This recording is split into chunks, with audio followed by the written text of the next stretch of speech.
Olá, meus irmãos e irmãs, alegria novamente estarmos aqui juntos para termos mais um período aí de estudo da palavra. Estamos nesse dia estudando Teologia de Eliú, o sofrimento é uma correção divina, lição de número 11. E com essa lição nós pretendemos apresentar aos irmãos e irmãs quem é Eliú, qual que é a sua teologia, qual que é a sua perspectiva com relação ao sofrimento, qual a sua perspectiva com relação a Deus. Nós já vimos os três últimos amigos, né? A teologia elifaziana, a teologia bildadiana, a teologia zofariana. É um termo que a gente usa para dizer a teologia de Zofar, a teologia de Elifaz, a teologia de Bildade. E hoje estaremos estudando então a teologia eliuana, ou seja, a teologia de Elu, a perspectiva que ele tem com relação ao sofrimento, a perspectiva que ele tem com relação a Deus, sobre aquele cenário que Jó estava vivenciando. Antes de nós iniciarmos, nós vamos fazer uma oração a Deus, agradecendo pela oportunidade de estarmos novamente aqui com esse estudo da Palavra do Senhor. Senhor nosso Deus e Pai, no nome de Jesus, nós queremos expressar ao Senhor toda a nossa gratidão pela oportunidade a qual temos de estarmos diante da Tua Palavra, estudarmos esse assunto, e não somente para dimensionarmos, para aumentarmos, enriquecer ainda mais o nosso entendimento, o nosso conhecimento. Acima de tudo, para aplicar a Tua Palavra, porque ela só faz sentido se assim o fizermos, aplicando às nossas vidas e temos assim uma vida transformada pelo poder da mesma. Assim nós oramos, agradecemos ao Senhor pela oportunidade e pedimos a Tua bênção, a Tua iluminação, através do Teu Espírito, no nome bendito de Jesus. Texto dessa lição encontra-se capítulo 32, versículo de 1 a 4, que diz assim: Então aqueles três homens cessaram de responder a Jó, porque era justo aos seus próprios olhos. E acendeu-se a ira de Eliú, filho de Baraquel, o Buzita, da família de Rão. Contra Jó se acendeu a sua ira, porque se justificava a si mesmo, mais do que a Deus. E também a sua ira se acendeu contra os seus três amigos, porque não achando que responder, todavia condenavam a Jó. Eliú, porém, esperou falar a Jó, porquanto tinha mais idade que ele. Jó capítulo 33, versículos de 1 a 4. Assim, na verdade, ó Jó, ouve as minhas razões e dá ouvidos a todas as minhas palavras. Eis que já abri a minha boca, já falou a minha língua debaixo do meu paladar. As minhas razões sairão da sinceridade do meu coração e a pura ciência dos meus lábios. O Espírito de Deus me fez, a inspiração do Todo-Poderoso me deu vida. Jó capítulo 34, versículo de 1 a 6. Respondeu mais Eliú e disse: Ouve vós, sábios, as minhas razões, e vós, instruídos, inclinai os vossos ouvidos para mim. Porque o ouvido prova as palavras como o paladar prova a comida. O que é direito escolhamos para nós, e conheçamos entre nós o que é bom. Porque Jó disse, sou justo, e Deus tirou o meu direito. Apesar do meu direito, sou considerado mentiroso. A minha ferida é incurável, embora eu esteja sem transgressão. Jó capítulo 36, versículo de 1 a 5. Prosseguiu ainda Eliú e disse: Espera-me um pouco, e mostrar-te-ei que ainda há razões a favor de Deus. Desde longe repetirei a minha opinião, e ao meu Criador atribuirei a justiça. Porque, na verdade, as minhas palavras não são falsas. Contigo está um que é sincero na sua opinião. Eis que Deus é muito grande, contudo, a ninguém despreza. Grande é em força de coração. Então nós vamos ver que esse discurso de Eliú encontra-se entre o capítulo 32 ao capítulo 37. Para nós iniciarmos essa aula de hoje, então está aqui conosco nesse dia o nosso irmão Evandir, da congregação em Vila Suíça. Olá, eu também quero agradecer a Deus, agradecer à equipe do CAPED pela oportunidade e privilégio que é poder estar aqui aprendendo juntamente com os irmãos e também compartilhando um pouco daquilo que temos aprendido. Esperamos poder ser uma bênção para a vida dos professores, que o nosso estudo, que o nosso comentário, que a nossa aula possa trazer edificação e também subsídio para que eles possam estar ministrando as suas aulas. Meus irmãos e irmãs, essa aula tem um objetivo geral que procura abordar todo o segmento da aula. E o objetivo hoje é mostrar que o sofrimento, de acordo com o comentarista, na perspectiva da teologia de Eliú, é mostrar que o sofrimento pode ser usado por Deus no aspecto pedagógico. Esse é o enredo da teologia de Eliú. Ele procura mostrar para Jó, dizendo assim, Jó, você está sofrendo porque Deus está tratando com você. Deus está trabalhando na sua vida, Deus está te purificando, Deus está te santificando. Então, ao invés de você se colocar contra Deus, querer lutar contra Deus, opor-se contra Deus, aceite. Aceite porque Deus está tratando com você. Tem áreas da sua vida que há necessidade de uma educação, de uma instrução. Então, nesse sentido, na perspectiva de Eliú, Deus estava ensinando Jó através do sofrimento. E quando nós falamos de Eliú, o seu nome significa Ele é meu Deus. E o interessante, eu coloquei aqui como a guisa de introdução, que Eliú, na verdade, se eu tivesse que pregar nesse texto, eu colocaria assim, Eliú, o amigo irado. Ou seja, ao invés de você ter um amigo para consolá-lo na hora da dor, na hora do sofrimento, na hora da angústia, você tem um amigo que está irado contra a sua situação. Interessante isso, não, Rodrigo? Realmente.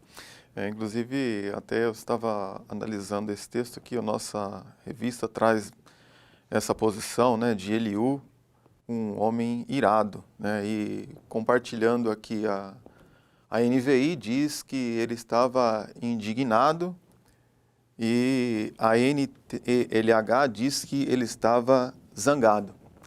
De qualquer forma, a perspectiva que nós temos de Eliú é que ele não estava assim muito pacientemente para falar com Jó, né? Nós vamos ver que ele ficou triste, né?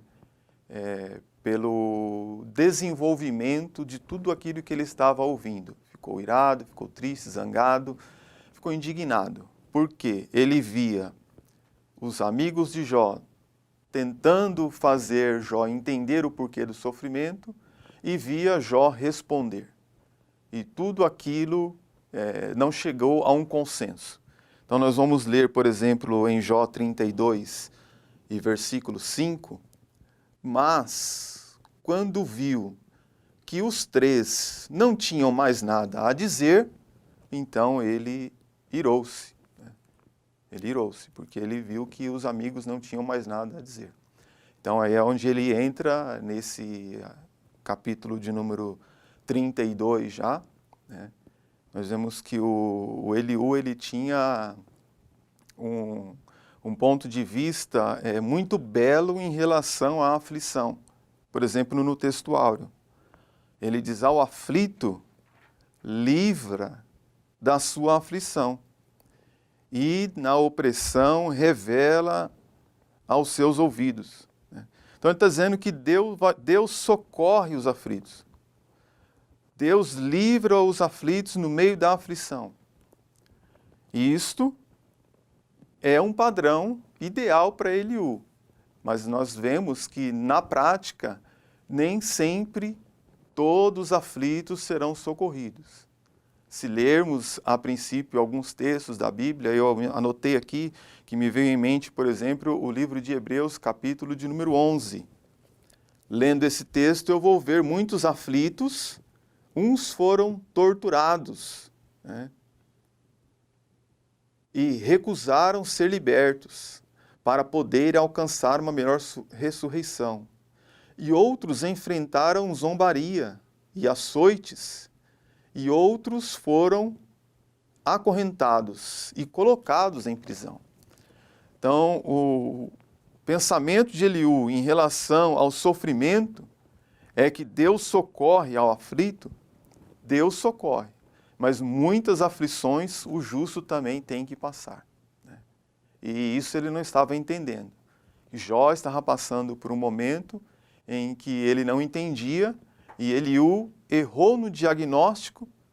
Errando no diagnóstico, ele erra também no seu aconselhamento. Interessante aqui o texto, né? Jó 36,15, aqui é um paralelismo de ideias, de acordo com a poesia hebraica. Ao aflito, livra da sua aflição, e na opressão se revela. Então, nós temos aqui um paralelismo sinonímico, né? Ou seja, ao aflito, livra, na primeira frase.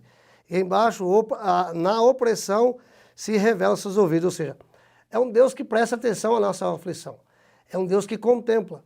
Mas o interessante é que, na verdade prática, que ele coloca assim, na lição de hoje, que o sofrimento não deve ser visto apenas sob o aspecto punitivo, mas principalmente educativo.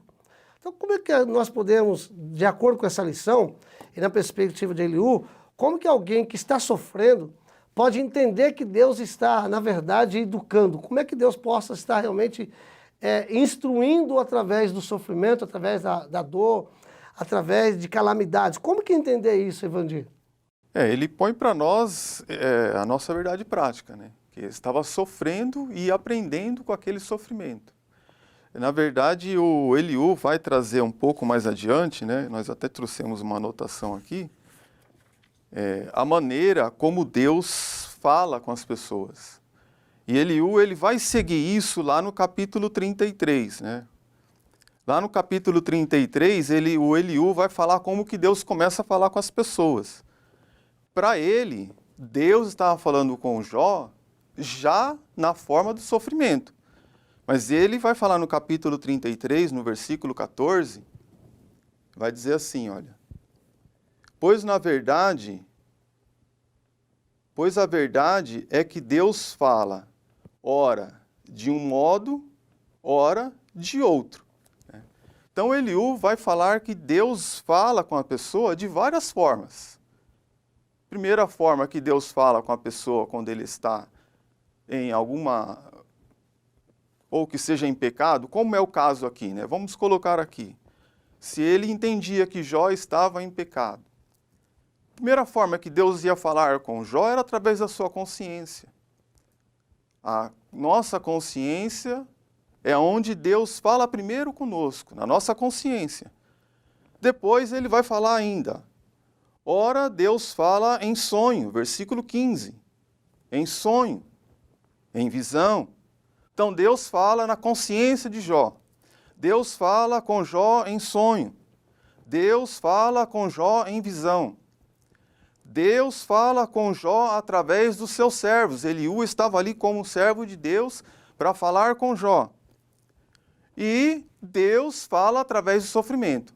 Então Eliú vem seguindo esse pensamento, que Deus já tinha falado com Jó de várias formas, na consciência, em sonhos, em visões, e agora Deus estava falando através do seu servo chamado Eliú e os seus outros amigos, e já estava falando através do sofrimento. E Mas, ele Evandir, vai continuar ainda. Evandir, mas veja aqui comigo.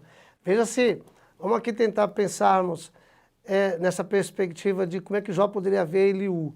Chega a ser desumano essa posição de Eliú.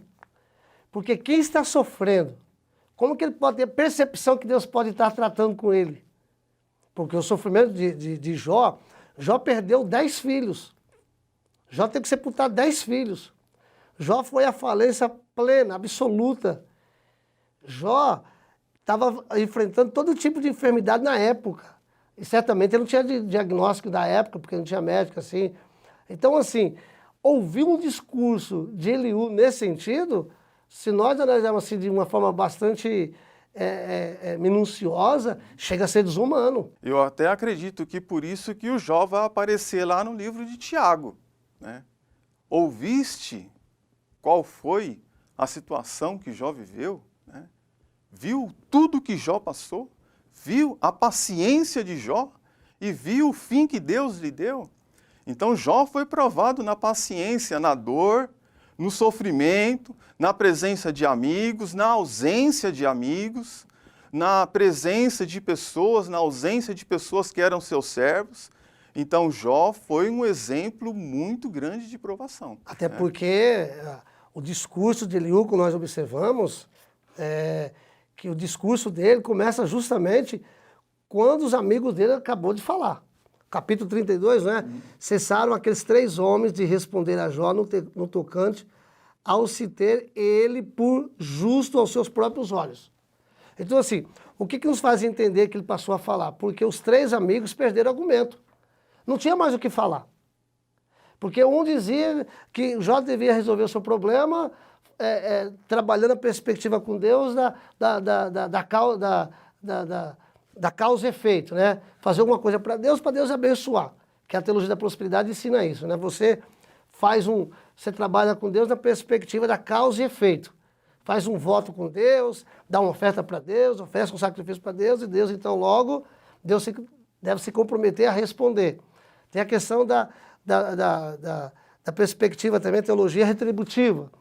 Então, vem Eliú, e ele viu que esses amigos dele não tinham mais o que falar.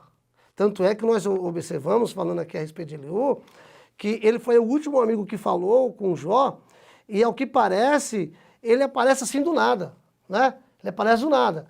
Até porque dentro da cultura da época, dentro do Oriente Médio, começava a se falar os mais velhos, não é isso? Primeiro Jó ficou em silêncio porque estava sofrendo, 7 dias. Depois vinham os amigos falando, né? Primeiro ele faz, depois Bildade, por último Zofar. E ele, como é o mais novo, ele teria que só ouvir. Então ele teve assim, vamos assim dizer, ele teve toda a possibilidade, a oportunidade de ser, no mínimo, mais sensível que os amigos dele. Porque ele ouviu os 3 discursos e ele, não é possível, como é que esses amigos são tão insensíveis com o Jó, tamanha a dor dele, e ele mesmo assim, ele veio com uma perspectiva, porque, Jó, você está sofrendo porque Deus está te punindo, ou seja, Deus está te corrigindo, Deus está tratando com você. O grande problema dos 4 amigos é porque dos 4 amigos, é que eles falam de Deus a partir da perspectiva deles, da perspectiva humana. E aqui cabe uma reflexão para nós hoje, que é o seguinte: nós falamos muito de Deus na nossa experiência, na nossa subjetividade, na nossa espiritualidade subjetiva. Nós falamos de Deus a partir da nossa perspectiva, de baixo para cima, sem conhecer nada de Deus, sem conhecer o pensamento de Deus, sem conhecer a vontade de Deus. E Eliú estava cometendo o mesmo erro, falando de baixo para cima, verdade? Sim. E aí, eu olhando a vida de Eliú, o discurso de Eliú, é bem verdade que Eliú, ele tem um discurso, a teologia dele é baseada no quê? Na soberania de Deus, na justiça de Deus. Ou seja, a teologia de Eliú está correta, como assim colocar? Mas a praxe está equivocada. Não é assim? Não é assim? Sim, que ele errou no diagnóstico.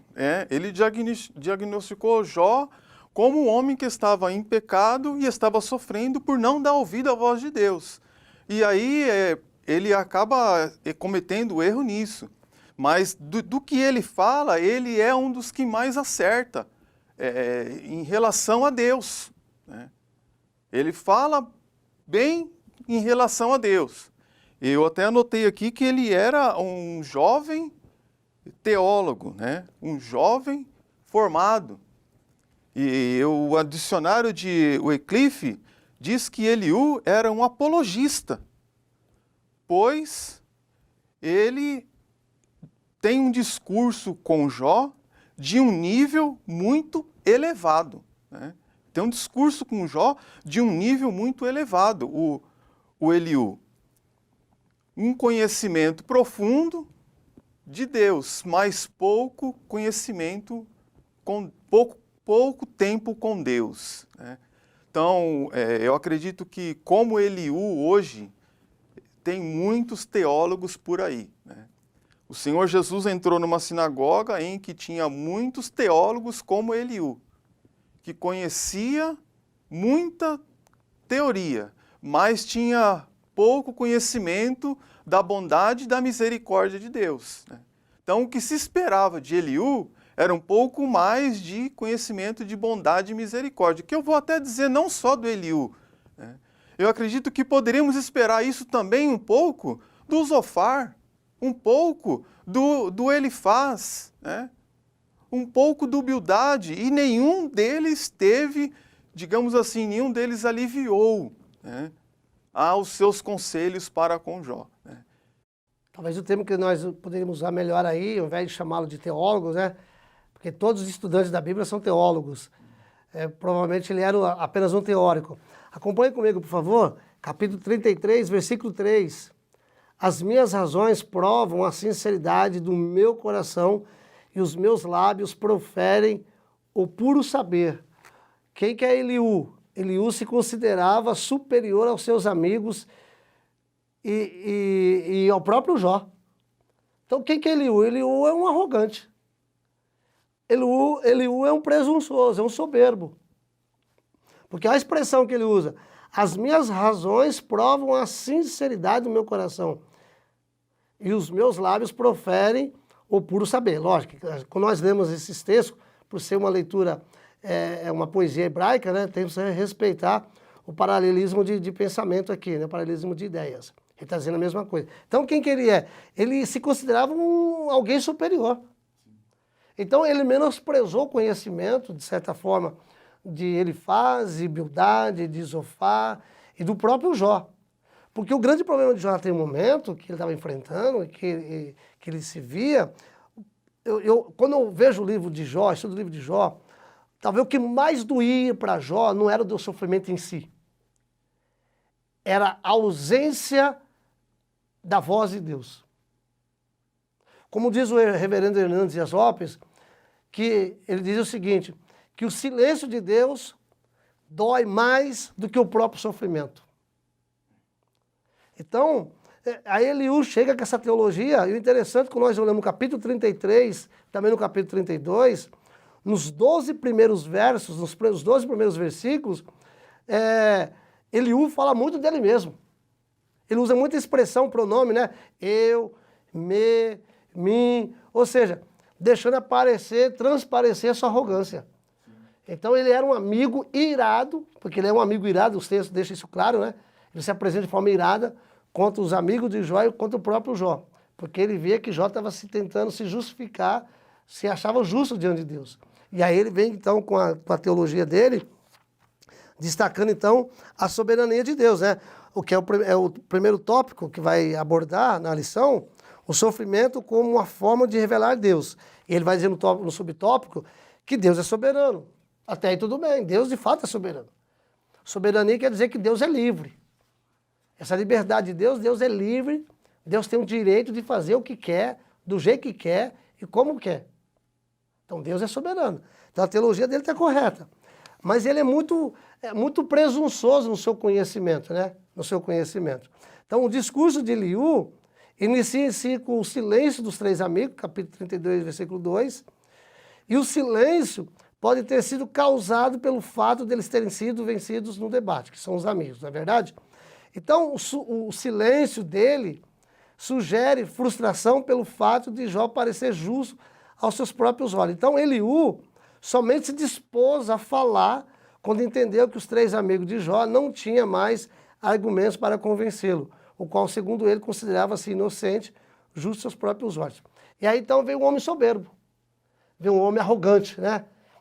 Por um lado, está falando corretamente a respeito de Deus, Deus é soberano, ele é um teórico, mas fala de forma soberba, fala de forma arrogante, né? Dizendo que Deus está, de certa forma, tratando com Jó no sofrimento. Eu também vejo dessa forma, o Eliú um pouco ousado, um pouco arrogante, né? Ele se coloca como imparcial, ele vai dizer isso no capítulo 32, versículo 21, não serei parcial com ninguém, e a ninguém bajularei, porque não sou bom em bajular. Se fosse o meu Criador, em breve me levaria. Então nós vamos ver algumas características na vida dele. Também ele vai ter o seu discurso ousado, um pouco orgulhoso, um pouco arrogante, de chegar até dizer para aquelas pessoas que nem sempre com os velhos está o conhecimento, né? Então é uma coisa assim para a gente pensar um pouquinho. Talvez não precisasse de tudo isso. E nesse ponto, né? nesse ponto ele quebra um conceito na época, porque o conceito da época dentro do mundo do Oriente Médio, a sabedoria estava sempre com os mais velhos. Então não A voz da precisava, né, razão de estava tudo com os mais isso, velhos. ainda que tivesse ali algo de Deus, não precisava de tudo isso. A mensagem de Deus, sendo de Deus, ela falaria por si só, né, aos corações dos ouvintes, sem que ele puxasse para si essa prerrogativa, né? Então muitas das vezes não há essa necessidade, né, de se, digamos assim, bater de frente nessas situações, porque você está com a palavra de Deus. A palavra de Deus por si só, quando ela é dita na direção de Deus, na vontade, no querer de Deus, ela por si só, ela vai fazer com que as pessoas se dobrem a ela, porque a palavra de Deus, ela é viva e é eficaz, né? Então, nisso eu também, vamos aqui seguindo essa linha de pensamento, né? Vejo aqui, sim, a soberania de Deus, é o ponto aqui que é colocado para nosso estudo, né? Deus, ele é soberano, né, em suas decisões. E, sendo Deus soberano, cabe a ele revelar ou não as suas ações. Cabe a ele compartilhar ou não, né? Então, algumas coisas Deus não quis compartilhar. Algumas coisas Deus quis compartilhar. E algumas coisas Deus quer compartilhar, mas também não é agora, não é esse o momento que Deus vai compartilhar conosco, né? Então, quando ele coloca aqui a soberania de Deus, ele coloca que o orgulho do homem priva-o de ouvir Deus, né? Sim, isso é verdade.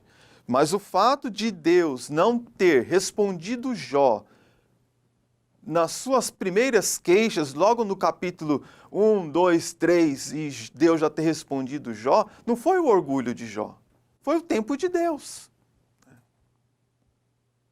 Então não foi porque Deus deixou de ouvir Jó, porque Jó ele era uma pessoa orgulhosa. Não.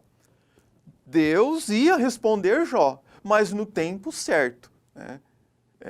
O Elifaz, ele tem reserva aqui na Bíblia, né? São, na verdade, 6 capítulos, Eliú, desculpa, né? O Eliú são 6 capítulos, né, reservados aqui para ele.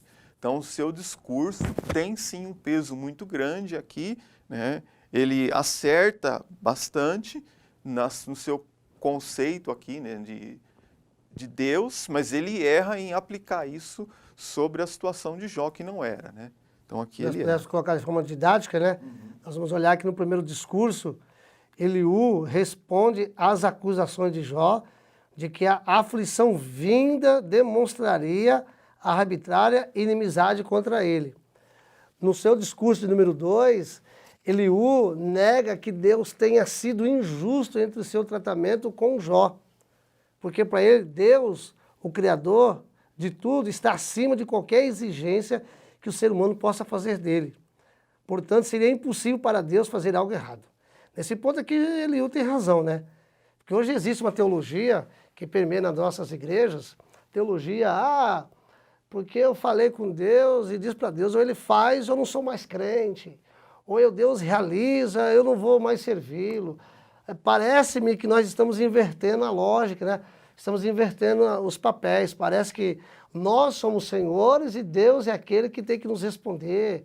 O tipo de oração, eu declaro, eu rejeito, eu não aceito, eu determino, eu profetizo. A ideia que eu tenho nesse movimento é que tem havido uma inversão, né?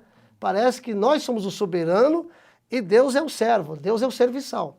Deus está sempre à disposição a fazer, a falar, porque Deus tem que falar. E outra coisa, tem que tomar muito cuidado, Deus está falando, Deus está falando. É a pergunta que eu faço, será que Deus está falando mesmo? Às vezes de tantas vozes que estão surgindo por aí, será que de fato Deus está falando? Então nesse ponto aqui eu concordo com Eliú, Porque Deus é soberano e ele diz assim, Eliú nega que Deus tenha sido injusto entre seu tratamento com Jó. Vamos aqui pensar. Na perspectiva dele, se Deus está tratando com Jó, se Deus está disciplinando Jó, Deus não é justo. Deus não é injusto. Deus está certo. Porque Deus é soberano, Deus sabe o que faz. Não é verdade? Então, Deus, como Criador de tudo, está acima de qualquer exigência. E é por isso que ele é soberano. Soberano é aquele que está acima de qualquer lei. Pelo contrário, ele cria as leis e exige-se o cumprimento delas. Então, Deus é soberano. Deus pode fazer o que quer, do jeito que quer, como quer, onde quiser, e usar quem ele quiser, Deus é soberano.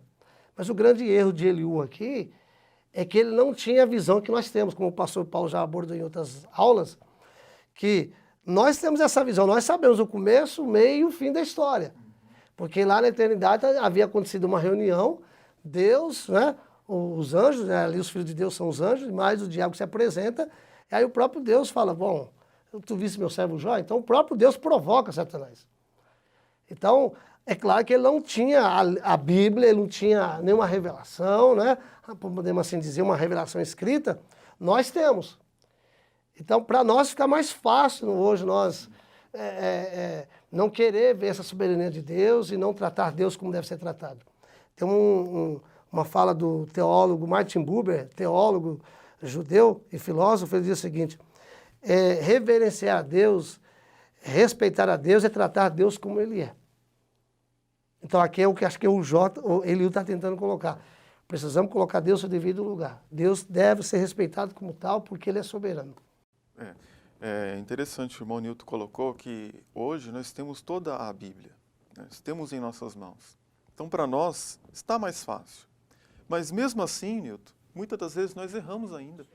Ainda assim nós erramos, né? Então, talvez se colocasse na posição de Eliú, às vezes nós daríamos um pouco mais de entendimento para a sua fala. Por exemplo, Eliú nada sabia do capítulo 1 e 2 de Jó. Ele nada sabia do capítulo 1 e 2 de Jó. Então, para que ele tivesse uma resposta melhor na sua fala, ele teria que falar mais com Deus para aconselhar Jó. Porque ele nada sabia do que estava acontecendo com Jó. Ele achou que era uma coisa e ele ministrou o seu ensinamento, né? Então, Eliú tinha que ter mais fala com Deus, né? Então, hoje nós temos, irmãos, a Bíblia, né? Se nós nos depararmos em situações que nós precisamos aconselhar, que nós vemos pessoas em sofrimento, né? Como muito acontece nos dias de hoje, né? A gente vê aí pessoas, hoje estamos passando um momento de sofrimento, né? Momento de calamidade, muita gente aí, até servos de Deus, sendo acometido por essa doença. E tem muita gente achando que é Deus punindo. É Deus punindo o irmão, é Deus punindo outro irmão, né? Como Eliú aqui, é Deus falando, é Deus falando. E muitas das vezes não é nada disso, né? Então, falar mais com Deus para poder tomar decisões. Jesus encontrou muitas pessoas que sabiam muito, mas que tinham pouco poder e unção nas suas palavras. Por isso as sinagogas ficavam vazias. O apóstolo Paulo encontrou muitas pessoas com a mesma linha de pensamento. Tinha muita sabedoria, conhecimento em suas palavras, mas pouco poder de Deus. E ele vai falar então na carta aos Coríntios. Eu, quando fui ter convosco, não foi com sublimidades de palavra de sabedoria humana, mas com a demonstração do poder de Deus. Quem sabe esse texto aplicado na vida de Eliú, de Bildade, de Zofar, de Elifaz, ir a Jó, não com demonstração de palavras persuasivas de sabedoria humana, mas com a demonstração da unção e do poder de Deus, certamente o conselho teria sido bem mais produtivo na vida de Jó. Eu tenho por hábito dizer o seguinte, que no momento de sofrimento, teoria para quem sofre não resolve. Argumento sobre quem é Deus no meio de sofrimento não resolve. Você quer que Deus o use alguém que está em sofrimento? Simplesmente seja ao lado dele. Chore com ele. Abrace-o, console. Não queira trazer teoria, não queira trazer argumento, não queira trazer teologia para quem sofre, porque naquele momento o que Jó menos precisava é teoria a respeito de quem era Deus. Jó não precisava saber a respeito dos atributos de Deus, porque Jó tinha uma vida com Deus. Porque o próprio Deus diz que Jó era um homem íntegro, reto, temente e desviava-se do mal. Então, na questão de relacionamento, Deus sabia, Jó sabia quem era Deus. Jó não estava precisando de teoria, Jó não estava precisando saber a respeito da teoria sistemática dos atributos de Deus. Não. Deus é onipresente, Deus é onisciente, Deus é onipotente, Deus é eterno. Não, Jó não estava precisando disso. Jó só estava precisando de alguém que o consolasse naquele momento. Na hora da dor, nós não precisamos de teoria de quem é Deus, de teologia sistemática sobre quem é Deus. Não. Por isso eu gosto muito do Salmo 23, ainda que eu ande pelo vale da sombra da morte, não temerei mal algum, porque tu estás comigo, a tua vara e teu cajado me consolam. Ou seja, no momento do sofrimento, a única coisa que a pessoa precisa é da presença de Deus e da presença de alguém que se solidariza com sua dor. Como ele diz, chorar com os que choram, alegrar com os que se alegram. Mas Eliú, ele não teve essa sensibilidade. Eliú foi muito teórico, e é interessante, capítulo 33, versículos 19 a 30, Eliú sugere que Deus também usa a dor para castigar e ensinar os homens. Vamos ler? Jó capítulo 33, versículo 19 a 30. Olha só o que diz o texto. Também no seu leito é castigado com dores, com incessante contenda nos seus ossos, de modo que a sua vida abomina o pão e a sua alma a comida apcetível. A sua carne, que se via, agora desaparece, seus ossos, que não se viam, agora se descobrem. A sua alma se vai chegando à cova e a sua vida aos portadores da morte. Se com ele houver um anjo intercessor, um dos milhares para celebrar ao homem o que lhe convém, declarar ao homem o que lhe convém. Versículo 24. Então Deus terá misericórdia dele e dirá ao anjo, redime-o para que não desça a cova, achei resgate. Sua carne se robustecerá com o vigor da sua infância e ele tornará aos dias da sua juventude. Deveras orará a Deus, que lhe será propício, ele com júbilo verá a face de Deus e esse lhe restituirá a sua justiça. Aqui a lei da retribuição aqui, não é? Sim. Teoria da retribuição. Contará diante dos homens e dirá, pequei, perverti o direito e não fui punido segundo merecia. Deus redimiu a minha alma de ir para a cova e a minha vida verá a luz. Eis que tudo isso é obra de Deus, 2 e 3 vezes para o homem, para com o homem, para reconduzir da cova a sua alma e o alumiar com a luz dos viventes. É muita insensibilidade, é muita teologia para alguém que está sofrendo. Porque se o silêncio para Jó já o atormentava a sua alma, ainda mais ouvindo a respeito de quem era Deus. Ou seja, Deus estava, de certa forma, corrigindo. Estava usando o sofrimento para corrigir. Aí Jó certamente havia perguntado antes, né? Mas o que foi que eu fiz? Que mal que eu causei contra Deus para Deus me tratar dessa maneira? Que por vezes são perguntas de pessoas. Por vezes nós encontramos pessoas e elas perguntam, o que eu fiz para Deus fazer isso comigo? Por vezes não é Deus que está fazendo. Porque a vida é marcada por erros, acertos, por realizações, por perdas, por frustrações, por sonhos realizados e sonhos não realizados. Quantas pessoas que sofrem aí por não ter um sonho realizado? É Deus que está fazendo isso? Certamente não. Porque Deus é bom. Uma das características principais de Deus é que Ele é bom e a sua misericórdia dura para sempre. Nós não podemos ter essa visão, essa teologia de que Deus está sempre pronto a nos punir, a nos corrigir, a nos disciplinar por erro que nós cometemos. Porque a disciplina, por vezes, acontece pela própria consequência dos nossos atos. por consequência dos nossos próprios. Já é uma forma punitiva ou corretiva, seja o que for. Então nós precisamos ver Deus na perspectiva de que Ele é bom e a sua misericórdia dura para sempre. 1 de João, capítulo 4, versículo 8. Deus é amor. E a causa de nós estarmos aqui, a causa de nós nos reunirmos, estarmos na presença de Deus, é que é a sua bondade. Então, Eliú tinha uma teologia correta a respeito da soberania de Deus, mas a sua aplicação foi, no mínimo, equivocada. Também eu acredito que, entendo assim como o irmão Nilton também, né? Eliú se equivocou em querer aplicar isso a Jó, né? Existe muita coisa que nós podemos tirar como grandes lições aqui, por exemplo, esse que ele colocou aqui nesse texto que o irmão Nilton leu. Para Eliú, Jó estava à beira da morte. Estava à beira da morte. O versículo 19 diz assim, ó, o homem pode ser castigado no seu leito de dor, com os seus ossos em constante agonia, sendo levado a achar a comida repulsiva e detestar a sua alma a refeição preferida, né?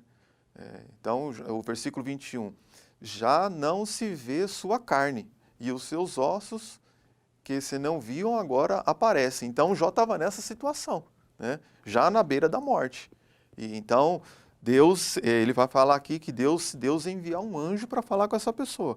Então, inclusive aqui, a nossa lição vai trazer aqui o mistério da redenção, que traz justamente, irmão Nilton, essa referência aqui que o irmão fez a leitura, né? Então, aqui para o professor, talvez, quando ele chegar nesse ponto aqui do mistério da redenção, é justamente isso que a gente está abordando aqui, né? Talvez não estamos seguindo aqui passo a passo, mas é interessante porque isso que estamos debatendo está nesse ponto aqui do mistério da redenção, né? E eu achei uma palavra interessante aqui no livro de Champlin, no comentário de Champlin, que ele fala aqui sobre esse mistério da redenção. Ora, eu vou ler aqui. Champlin ensina que ver a salvação aqui seria um anacronismo. O que seria isso?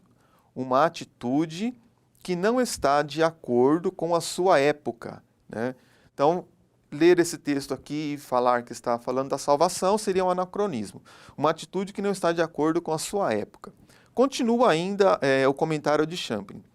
De fato, seria um exagero do texto, uma exegese.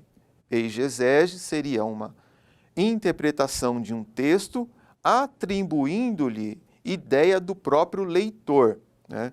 Então, ver aqui a salvação seria uma exegese, segundo Champlin, seria atribuir ao texto uma ideia do próprio leitor, no nosso caso, nós que estamos lendo isso. Porque nesse sentido, a ideia, a palavra exegese, a palavra grega exegese, é um pensamento colocado dentro. Sim.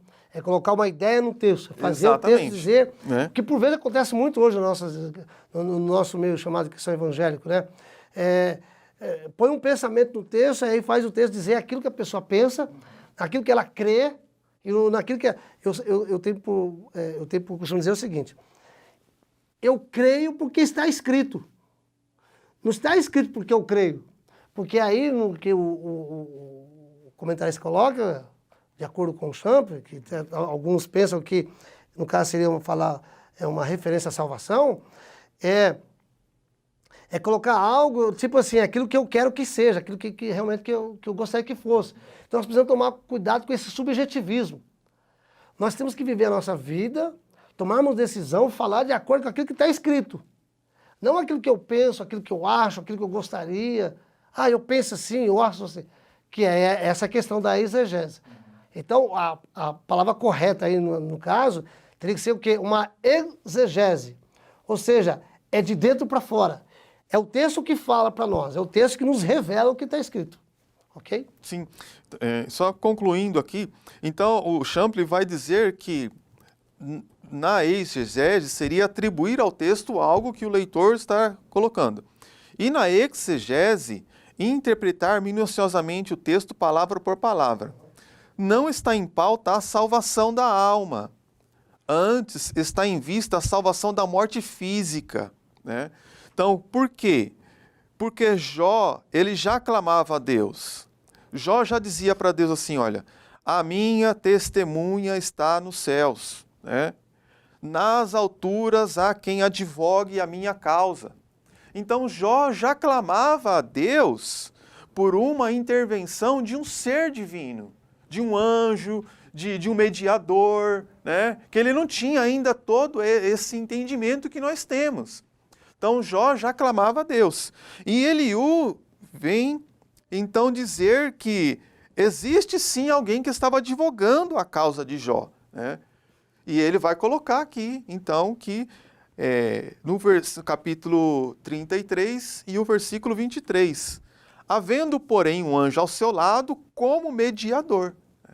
Então, existe, sim, aqui um contexto de um ser espiritual como mediador. Esse seria a exegese do texto, né? Sem querer colocar aqui o nosso pensamento aqui de ver a salvação. Mas nós vemos, assim, realmente uma função de um ser como mediador, em que Jó cria e que Eliú vai concordar com ele. De fato, Eliú e Jó concordam sobre a esperança de um mediador.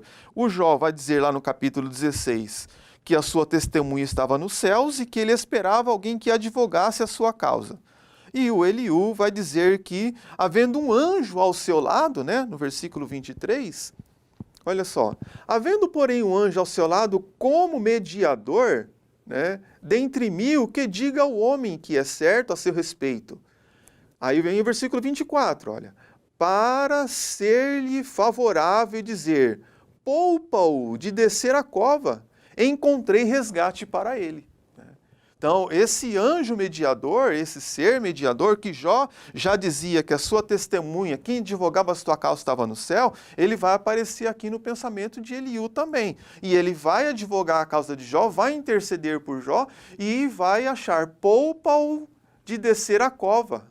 Encontrei resgate para ele. Então a sua carne se renova. E aí o irmão concluiu aqui colocando aquela questão de retribuição, né, com Deus. Né? Então, quando nós vamos observando aqui nesse segmento, nós vamos ver o capítulo no tópico 2, ele vai falar o sofrimento como meio de revelar a justiça e a soberania de Deus, que nós temos abordado também já dentro desse comentário, na aula de hoje. E ele aqui no tópico 3 vai dizer a defesa da soberania de Deus. Atente para a seguinte pergunta, será que Deus deve recompensá-lo segundo o que você quer ou não quer? Jó 34, 33, aqui ele vai usar a Nova Almeida atualizada. Então, Eliú encerra o capítulo mostrando a Jó que Deus, em sua soberania e livre vontade, não tem obrigação de agir segundo o querer do homem. Sendo soberano, ele não está sujeito a qualquer julgamento humano. Por todo o livro de Jó, o autor destaca a soberania divina. Um exemplo disso está claro no uso da palavra todo-poderoso, que ocorre primeiro 32 vezes. Então, se eu tivesse que definir a teologia de Eliú, eu a definiria como a soberania de Deus. Nesse sentido, Eliú está correto. Realmente Deus é soberano, Deus é livre. E tem um pensador que diz o seguinte, que por vezes nós oramos a Deus não para convencê-lo, não para comovê-lo e nem para conquistá-lo. Por vezes nós temos esse hábito, né, achando que com a nossa oração nós vamos convencer Deus. Com a nossa oração nós vamos conquistar Deus. Não é? E não é verdade. Porque Deus é soberano. Se ele tiver que fazer, ele faz independentemente do meu pedido, da minha vontade, do meu querer. Deus é livre. Deus é um ser soberano, como nós já apresentamos anteriormente. Então, no capítulo 35, ele vai destacar o quê? A grandeza de Deus. Capítulo 35, versículo de 1 a 16, no seu terceiro discurso, então ele destaca a grandeza de Deus. Deus é grande, Deus é soberano, Deus não é movido pelos nossos desejos, Deus não é movido pelas nossas ações, Deus não é movido pelos nossos sonhos. Não, se Deus quiser fazer, ele faz. Quando nós olhamos para a carta aos Hebreus, capítulo 11, vai dizer que aquelas testemunhas morreram na esperança da promessa. Não obtiveram a promessa. Tinha a promessa, mas não obtiveram a promessa. Morreram. Por quê? Chegou o tempo de partir, partiu. Então, às vezes nós vemos umas teologias que é ensinada hoje nas igrejas a respeito de que você não vai morrer sem que o seu sonho, sem que a promessa de Deus venha se cumprir. Não, Deus não está preso nesse sentido, não. vai acontecer coisas, se Deus resolver nos levar, agora vai levar, porque a maior promessa é a nossa salvação em Cristo Jesus. Essa é a grande promessa. Então, nós continuamos aqui, nós caminhamos já para finalizar nossa aula. No quarto e último discurso, Eliú exaltou o que é a justiça de Deus, de como ele dá atenção ao justo e de como ele pode usar o sofrimento para chamar os seres humanos ao arrependimento. Capítulo 36 e capítulo 37. Antes de eu passar a palavra para você, Evandir, eu vejo muitas vezes as pessoas dizem o seguinte: não vem pelo amor, vem pela dor. Quantas vezes nós já ouvimos isso, né? Não vem pelo amor, vem pela dor. A pergunta que se faz é, essa dor que a pessoa foi levada a tal ponto que a vez de se converter, foi Deus que causou essa dor? Foi Deus que causou essa dor? Para Eliú é. Para Eliú é. Então, nós precisamos entender que sofrimento ele pode ter diversos desdobramentos. Diversos desdobramentos. O que nós não podemos é fazermos afirmações de que Deus está fazendo isso. Deus está fazendo isso aí porque Ele quer que você se salva. Não, o Senhor já providenciou a salvação em Cristo Jesus. Porque a questão é o seguinte, se Deus fizer isso para um, Ele tem que fazer para todos. Porque Deus não faz acepção de pessoas. Deus não faz acepção de pessoas. Então aqui nessa teologia de Eliú, que é o seu último discurso, tudo bem que ele exalta a justiça de Deus, tá? E de como Deus dá atenção ao justo, né? Aqueles que realmente o servem, e como ele pode usar o sofrimento para chamar. Essa é uma questão, assim, na minha leitura, é perigosa. Que Deus vai usar o sofrimento para levar as pessoas ao arrependimento. Será que não é a própria pessoa que, mediante o sofrimento, ela reconhece que existe um Deus amoroso e bom? Eu até li um versículo aqui, irmão Nilton, me permita. Salmo 119, versículo 71. Foi bom que eu tivesse sido castigado, pois assim aprendi os teus mandamentos. Então existe sim, em algumas situações, em que Deus leva a pessoa a um sofrimento para ensinar alguma coisa. Existe, biblicamente. Por exemplo, Deus levou Israel para um sofrimento de cativeiro para ensinar uma coisa que Deus vinha falando com ele através de seus servos, os profetas, ditas e ditas vezes, mas eles não aprendiam. Então Deus levou eles para um caminho de sofrimento para que eles aprendessem a não adorar outros deuses. Então foi um caminho, sim, de mostrar para eles, né? Mas não era o que estava acontecendo com Jó. Então o Eliú, ele enaltece sim a justiça de Deus. Eu vi aqui no capítulo 34, né, que aliás o irmão citou o capítulo 36, e no capítulo 36 eu dei risada desse versículo aqui, 2, porque eu achei muito engraçado. No capítulo 36 o Eliú fala assim, peço-lhe que seja um pouco mais paciente comigo, né? O Jó vinha sofrendo já tanto, e eu li esse versículo e eu falei, mas Jesus, é isso mesmo, né? O Jó, seja um pouco mais paciente comigo, né? Porque ainda tem argumentos de Deus aí, a favor de Deus. Então, digamos assim, né? Eu já estou passando por tudo isso que passei, perdi esposa, filhos, né? E você está me pedindo um pouco mais de paciência, né?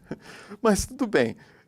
O Eliú sai em defesa da justiça de Deus. Lá no capítulo 34, versículo 10, ele diz assim, por isso escutem-me vocês que têm conhecimento, longe de Deus esteja o fazer o mal, e de Todo-Poderoso praticar a iniquidade. Né? Então, longe de Deus esteja a injustiça, né? Em praticar a iniquidade. No capítulo 34 também, aqui no versículo 12, vai dizer assim para nós, olha, não se pode nem pensar que Deus faça o mal, que o Todo-Poderoso perverta a justiça. Né? Então, o Jó, em um momento, ele achou também que Deus estava sendo injusto para com ele. Ele achou isso lá no capítulo 9. Homem íntegro, reto, temente. É muito interessante. Homem íntegro, fala de homem inteiro. Reto, fala de retidão, alguém que não se desvia. E íntegro, no todo. E além de tudo isso, por ter essas características, o próprio Deus, e se desvia do quê? Se desvia do mal. Tinha consciência, né, de quem era Deus, da sua relação com Deus, e nesse sentido ele fazia, procurava se desviar de tudo aquilo que poderia prejudicar a sua vida com Deus. Então um homem que o próprio Deus deu testemunho, não poderia acreditar nessas mentiras dos amigos deles. Mas os amigos dele, justamente por não ter compreensão do caráter de Deus, tinha uma teologia, a grosso modo, aceitável, contudo, a prática da teologia deles não fazia sentido. Porque naquele momento de dor, naquele momento de sofrimento, Jó não precisava de discurso para saber a respeito de quem era Deus. Jó só precisava de consolo. Jó só precisava de alguém que talvez nem falasse nada. Né? Nem falasse nada. Ao seu lado. Só ao seu lado. Só ao seu lado. E, infelizmente ele não teve. Então, no capítulo 33, versículo 29, vai dizer o seguinte, que ele o exortou a Jó a aceitar, a suportar o sofrimento, porque o resultado seria agradável. Então, para nós finalizar, nós vamos ver aqui que é o seguinte, a lição central dessa lição de hoje, podemos destacar o seguinte, para nós, o livro de Jó, e que nós somos filhos de Deus, aqueles que confiam em Deus são conduzidos pelo seu Espírito e têm seus pecados cobertos pelo sangue de Jesus, podem, de fato, sofrer. Sofrer faz parte. Sofrer faz parte da existência humana. Acho que foi a primeira aula que eu participei aqui. Sofrimento é inerente à existência humana. O sofrimento que você venha passar, seja ele qual for, seja a dimensão que venha a ser, não tem nada a ver com uma ação direta de Deus. Não. Sofrimento é inerente à existência humana. Desde quando o casal, lá no Jardim do Éden, decidiram viver, não da dependência de Deus, desencadeou o sofrimento.